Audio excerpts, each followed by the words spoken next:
Salut tout le monde et bienvenue dans cette nouvelle vidéo. Aujourd'hui, on parle des Goonies.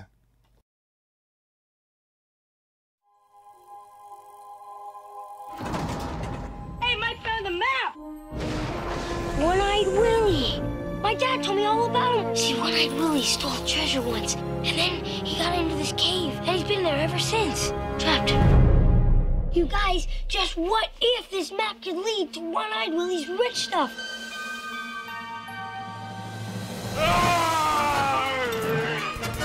I'm setting booty traps. You mean booby traps? That's what I said!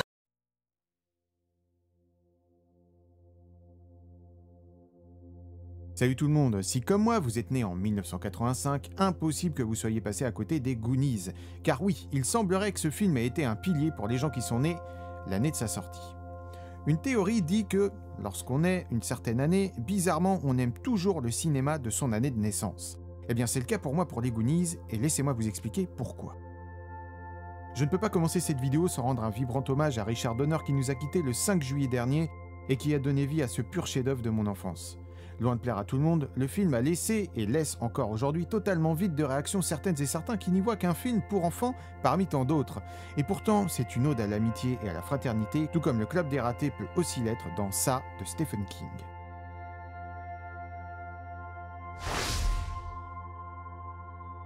La question qu'on peut se poser, c'est comment ont-ils fait pour sortir un film aussi culte? La réponse en quelques mots. Richard Donner, à qui on doit Superman, L'Arme Fatale entre autres, Chris Columbus avec ses non moins fameux Harry Potter, Les Gremlins, Madame Doubtfire ou encore Maman, j'ai raté l'avion. Et bien évidemment Steven Spielberg derrière le projet qui chapeaute le tout et qui a donné naissance à l'idée originale ainsi qu'à l'histoire. Vous voulez parler du casting? Pas de problème. Vous connaissez Sean Astin? Mais si, vous le connaissez. Le Seigneur des Anneaux, Big Bang Theory, Stranger Things. Et en plus de ça, devinez quoi? C'est lui qui joue Mickey, le rôle principal des Goonies. Josh Brolin, Deadpool 2, Sicario, Men in Black. Évidemment, Thanos dans Avengers. Corey Feldman, Génération perdue et Stand By Me. Anne Ramsey, la mère Fratelli qui crèvera l'écran tout le film. Bien sûr, Jean Pantoliano, qui jouera le traître dans le premier Matrix, ou bien son frère dans le film Robert Davi, très connu et vu dans Predator 2, Expendables ou encore l'immense Piège de cristal.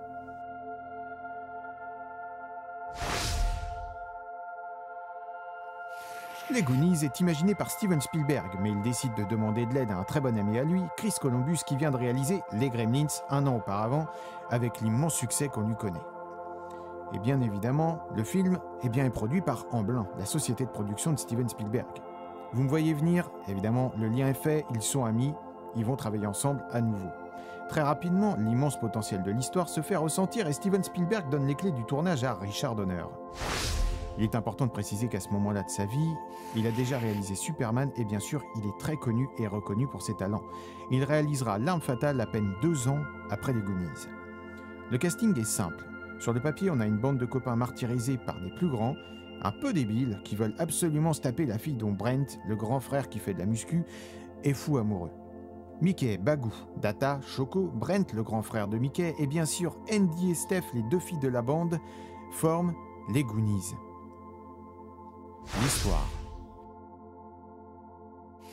L'histoire se passe à Astoria dans l'Oregon, au bord de la mer, dans le nord-ouest des États-Unis. Dans cette petite ville paumée, c'est ici qu'une famille de criminels décide de se cacher après l'évasion rocambolesque de l'un d'entre eux qui était incarcéré. On suit brièvement leur évasion qui mènera à une course-poursuite sur la plage avant que leur voiture ne disparaisse en passant pile poil devant la maison de Mickey et son grand frère Brent. La transition est toute trouvée et surtout met en scène le bon et le mauvais côté en moins de 5 minutes, comme pour signifier que tout était écrit. Ils s'étaient déjà croisés sans même le savoir. Les Goonies vivent leur dernier week-end ensemble avant que les parents de Mickey ne quittent leur maison, obligés de vendre à un magnat de l'immobilier qui se trouve aussi être le père de leur pire ennemi, Troy Perkins.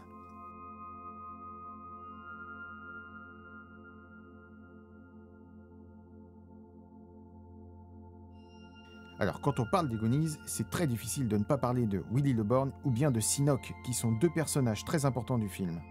Willy le Borgne, c'est le pirate qui motive la recherche d'un trésor dans le film. C'est le personnage qui est là pour donner un centre à l'histoire. Il est là pour transformer la relation entre les membres des Goonies, et surtout les emmener à vivre leur, a priori, toute dernière aventure ensemble. Alors que Mickey est dépité à l'idée que sa maison soit vendue au père de Troy, comme toutes les maisons du quartier, il finit par fouiller sous le toit de sa maison avec ses amis, à contre-cœur c'est vrai, mais Bagou était déjà dans le toit, avec tous les autres. Mickey monte donc sous le toit de la maison, et c'est à ce moment-là qu'il commence à découvrir toutes les choses que son père cache depuis des années. Toutes ces choses qui font partie de la ville, qui font partie de la mairie, et qui sont déposées par la mairie. Bien évidemment, la plupart des objets ne leur appartiennent pas, mais à un moment donné, Mickey tombe sur une carte au trésor. Il décide donc d'appeler son copain Choco, qui est tout le temps en train de manger et qui est également le mythomane de l'histoire, pour lui demander de tenir le cadre qui contient la carte au trésor.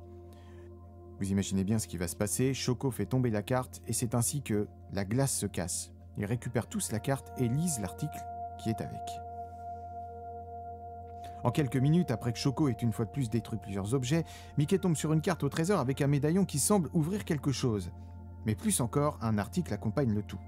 L'article relate les aventures d'un explorateur très connu, et surtout disparu, Chester Copperpot, qui dit savoir exactement où se trouve le chemin qui mène à Willy le Borgne. Ironie du sort, peu de temps après que l'article soit sorti, Chester Copperpot disparaît. Vous me voyez venir à 3 km, les Goonies décident donc de rechercher le trésor à leur tour, en se disant que s'il a disparu, c'est peut-être qu'il avait trouvé qu'il n'est jamais revenu.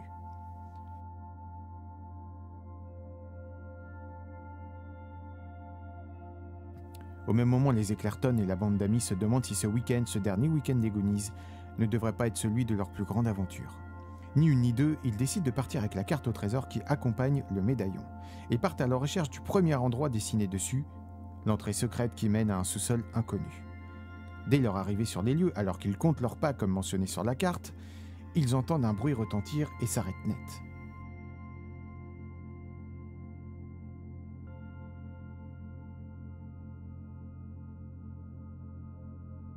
Ils essayent bien évidemment de se rassurer les uns les autres avant que Choco, attiré par une odeur de glace, passe par la porte du garage.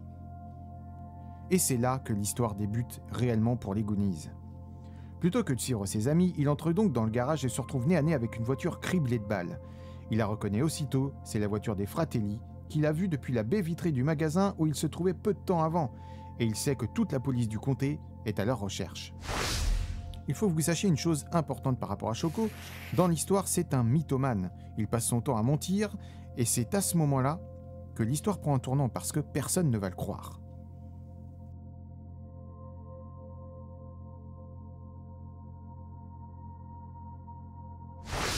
Mais trop tard, ses amis sont rentrés dans la maison qui en fait est un restaurant désaffecté. Manque de bol, il tombe sur la mère des Fratelli qui est également la chef de bande.